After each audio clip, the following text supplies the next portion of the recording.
Hi guys, कैसे हो आप सब। आशा करता हूँ आप सब बढ़िया होंगे। आज हम बात करेंगे ईएन कैरी ट्रेड, जो कि बहुत ही मार्केट में अभी सुनने को मिल रहा है, जिसके कारण यूएस का मार्केट भी गिरा है।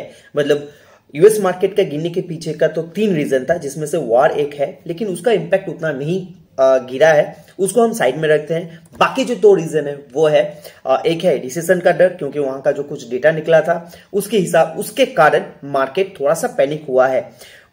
उसके बारे में यदि आपको जानना है, मेरा इससे पिछले वाला जो वीडियो था उसमें मैंने उसको इन डिटेल्स में मैंने उसको डिस्क्राइब किया था, तो आप जाके वहां पर मतलब उस वीडियो से आप जान सकते हैं। लेकिन इस वीडियो में मैं आज बात करूंगा कि जापानीज करेंसी के कारण क्यों मार्केट गिरा है यूएसए का। तो सबसे पहले मैं आपको यह बता दूं कि जो पूरे वर्ल्ड में ना सबसे जो सस्ता लोन कोई प्रोवाइड करता था वो था कि जापान के जो बैंक है वो सबसे कम इंटरेस्ट में लोन देते थे। इसके पीछे का क्या रीजन है? क्योंकि जापान तो एक बहुत ही स्ट्रांग इकोनॉमिक है, वहां पर इतना चीपेस्ट रेट में लोन था, वो क्यों देते थे? तो इसके पीछे भी 2 रीजन था। एक है जैसे कि हम लोग सुनते हैं इन्फ्लेशन और डिप्लेशन। इन्फ्लेशन का मतलब होता है कि जब महंगाई दर ज्यादा बढ़ जाता है, यानी कि सप्लाई से ज्यादा डिमांड बढ़ जाता है ना, तो फिर उसके हम इन्फ्लेशन कहते हैं। और उसको कंट्रोल करने के लिए सरकार क्या करती है कि मार्केट से पैसा को खींच लेती है। किस तरह से? वो जो टूल होता है वो है हमारा बैंक का जो इंटरेस्ट चार्ज है, जिसमें हम लोग लोन लेते हैं, उसमें जो हमको इंटरेस्ट देना पड़ता है वो बहुत बढ़ा दिया जाता है, जिसके कारण लोग कम खर्चा करते हैं, ज्यादा सेविंग्स करते हैं, और जो पैसा बचते हैं वो सरकार को देते हैं as a term of interest. इसीलिए जब इंटरेस्ट रेट बढ़ता है ना, तो लोग अपना खर्चा घटा देते हैं।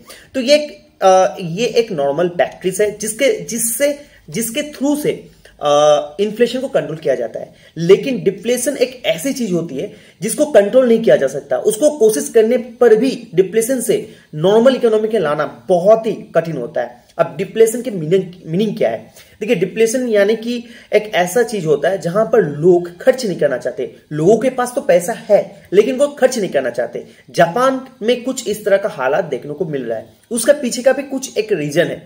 उसके पीछे का जो रीजन है वो है कि जापान में जो पॉपुलेशन है वो मैक्सिमम पॉपुलेशन एजेड पॉपुलेशन है। और जहां तक जो डेटा कहता है कि जितना यंग पॉपुलेशन होगा, यंग एजेड मतलब यंग टाइप के पॉपुलेशन होंगे, वो उतना खर्च करते हैं। जो खर्च करने का जो एज बैरिकेड होता है ना, वो 20 साल से 40 साल के लोग सबसे ज्यादा खर्च करते हैं। उसके बाद वाले जो लोग हैं खर्चा वो घटाते जाते हैं, वो उतना खर्चा नहीं करते हैं। जैसे कि यंग जनरेशन लोग ज्यादा टेक्नोलॉजी पे खर्चा करते हैं, कपड़ा में खर्चा करते हैं, घूमने में खर्चा करते हैं। तो ये सारी चीजें एक अलग सा खर्चा होता है जिसमें इकोनॉमिक अच्छा ग्रो करता है। लेकिन जो एजेड पीपल होता है ना, उनको ये सारी चीजों से मतलब कोई लेन देन नहीं है। वो अपना मिनिमम जो एसेट्स है उससे ही वो अपना काम चला लेते हैं। उनको ज्यादा कुछ रिक्वायरमेंट होता नहीं है, इसलिए वो खर्चा भी कम करते हैं। अब जापान इस डिप्लेशन से निकलने के लिए खर्चा ज्यादा करे, इसीलिए Japan without interest rate Japan अपना जो पैसा है वो लोगों में बांट रहे थे। और वो भी 17 साल से जापान अपना इंटरेस्ट रेट नेगेटिव में था, यानी कि वो कोई भी पैसा लेते नहीं थे। लेकिन अभी क्या है कि जापान अपना इंटरेस्ट रेट हाइक किया है। वो उसके पीछे भी कारण है।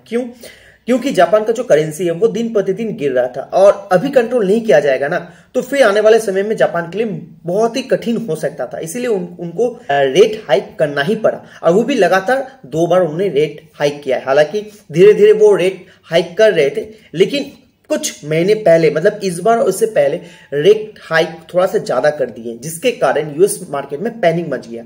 अब क्या है कि वर्ल्ड में जितने भी बड़े बड़े जो बिजनेसमैन है कह लीजिए, या फिर इन्वेस्टर हैं, वो क्या कर रहे थे, चाहे वो जापान के हो या चाहे जापान के बाहर हो, वो जापान से जाकर वो कम इंटरेस्ट रेट पर, देखिए जो जापान वाले हैं उनके लिए तो इंटरेस्ट रेट 0 होगा, लेकिन जो बाहर से आते हैं उनको भी लोन मिलता है, लेकिन वो जो लोन है उसमें कुछ परसेंटेज होता होगा। इन डिटेल्स में हम नहीं जा रहे। मान के चलिए कि कोई इंटरेस्ट नहीं देना हो रहा है, तो क्या करते थे कि वो जापान से वो पैसा निकालते थे और वो ऐसा कोई एसेट में वो अपना पैसा लगाते थे जहां पर उनको अच्छा खासा रिटर्न मिले।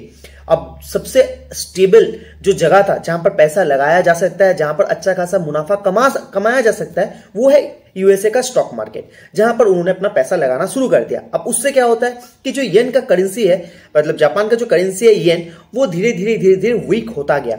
अब धीरे धीरे जैसे वीक हो रहा था तो उनका गवर्नमेंट भी तो उसके ऊपर नजर बनाए रखते थे कि क्या हो रहा है क्या नहीं हो रहा है। जब जापान को लगा कि नहीं अब ये जो पानी है वो सर के ऊपर से अब जाने वाला है, तो उससे पहले वो अपना इंटरेस्ट हाइक कर दिया। अब क्या है कि देखिए जापान से वो विदाउट मान के चलिए कि 1% वो उनको चार्ज देना पड़ रहा होगा और 15% का रिटर्न यूएस मार्केट में है, ठीक है ना। अब बीच का जो गैप है वो कितना है, 14% का, तो 14% मुनाफा वो कमा रहे हैं। लेकिन ये इतना भी इजी नहीं है, इसमें और डिफिकल्टीज होती हैं, उन डिटेल्स में हम नहीं जा रहे, नहीं तो वीडियो बहुत बड़ा हो जाएगा। तो इस कारण जो पैसा जापान वाला जो पैसा यूएस मार्केट में लगाया हुआ था वो फटाफट निकालना शुरू कर दिया, जिसके कारण यूएस मार्केट में पैनिक मच गया। अब देखिए यूएस मार्केट का भी एक और रीजन है, क्योंकि यूएस मार्केट का यदि रेट कट होता, और रेट कट होने से क्या होता है, पैसा फिर से इकोनॉमिक में या मार्केट में इनफ्लो होता। अब जब जैसे ही इनफ्लो होता, लोगों के पास पैसा आता, तो वो कुछ ना कुछ पैसा तो स्टॉक मार्केट में लगाते।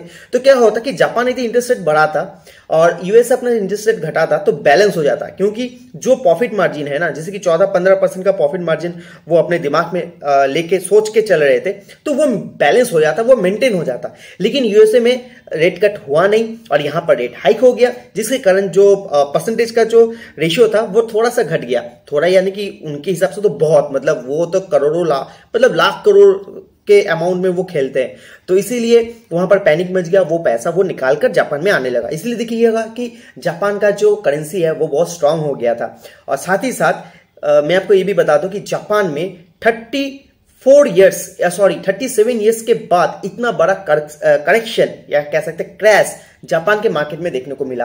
पहले तो मैं यह बता दूं कि जापान का जो मार्केट है 89 में जो ऑल टाइम हाई पे गया था, उसको अचीव करने के लिए 34 ईयर्स लग गया था। 2024 में ही वो अपना जो ऑल टाइम हाई था उसको तोड़कर वो आगे निकले थे, लेकिन अब फिर से मार्केट वो नीचे आ गया है। 34 ईयर्स लग गए, यानी कि उनका जो मार्केट था ना वो स्टैग्नेंस पोजीशन में चला गया था, यानी कि वो साइडवेज जा रहा था। उस मार्केट में कुछ ज्यादा रिटर्न बन ही नहीं रहा था, जितना भी सरकार पैसा दे फिर भी कुछ हो नहीं रहा था, ठीक है ना।